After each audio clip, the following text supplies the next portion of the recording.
नमस्कार दोस्तों, खबर पंडित में आपका स्वागत है। क्या दुनिया एक और बड़े युद्ध की तरफ बढ़ रही है? क्या मिडिल ईस्ट में यानी पश्चिम एशिया में बारूद का वो ढेर फटने वाला है जिसकी आंच पूरी दुनिया को झुलसा देगी? हाल ही में आई इस बड़ी खबर को देखिए। ईरान पर एक बार फिर से युद्ध के बादल मंडराने लगे हैं। अमेरिकी रक्षा मंत्री पीट हेगसेथ ने अपना इजरायल दौरा अचानक रद्द कर दिया।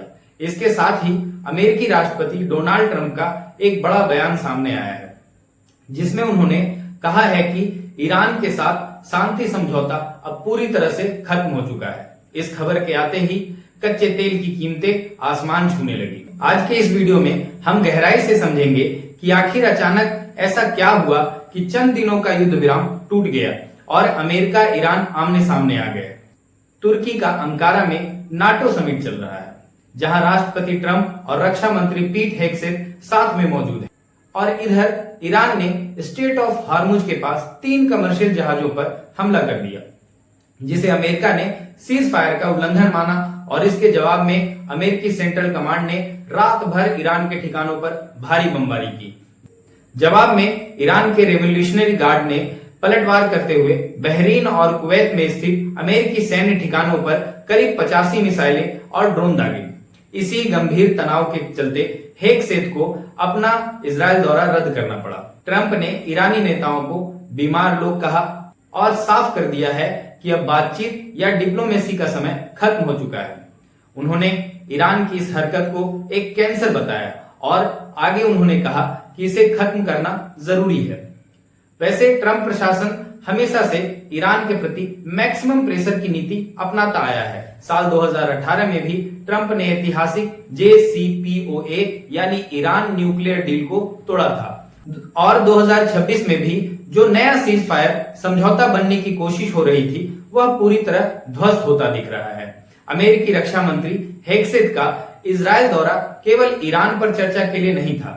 दरअसल अमेरिका तुर्की को एडवांस F-35 फाइटर जेट्स बेचने की तैयारी कर रहा था जिसका इजरायल और वहां के पीएम नेतन्याहू कड़ा विरोध कर रहे हैं।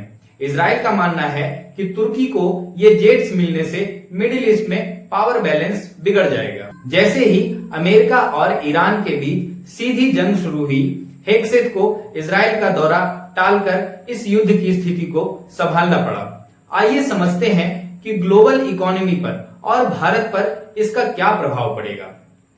जैसे ही यह न्यूज आई, वैश्विक बाजारों में कच्चे तेल की कीमतें तेजी से बढ़ गई। स्टॉक मार्केट में बड़ी गिरावट दर्ज किया गया।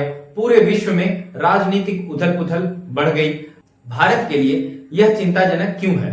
भारत अपनी जरूरत का 85% से ज्यादा कच्चे तेल आयात करता है। अगर स्ट्रेट ऑफ हार्मुज बंद होता है या वहां युद्ध छिड़ता है तो भारत में पेट्रोल डीजल की कीमतें तेजी से बढ़ सकती हैं जिससे आने वाले समय में महंगाई भी बढ़ सकती है। इसके अलावा कुवैत और बहरीन जैसे खाड़ी देशों में लाखों भारतीय काम करते हैं। वहां मिसाइल हमलों से भारतीयों की सुरक्षा पर भी खतरा मंडरा सकता है। दोस्तों, स्थिति बेहद संवेदनशील है। एक तरफ अमेरिका और इजराइल है तो दूसरी तरफ ईरान और उसे परोक्ष रूप से समर्थन देने वाले देश। ट्रंप के डील इज ओवर वाले बयान के बाद अब शांति की गुंजाइश खत्म होती दिख रही है। क्या यह तनाव दुनिया को बड़े युद्ध की तरफ लेकर जाएगा? आपको क्या लगता है? क्या अमेरिका को ईरान पर सीधे हमले के बजाय बातचीत का रास्ता खुला रखना चाहिए? अपनी राय कमेंट बॉक्स में जरूर लिखें। अगर वीडियो का विश्लेषण अच्छा लगा हो तो इसे लाइक करें और चैनल को सब्सक्राइब करें। धन्यवाद।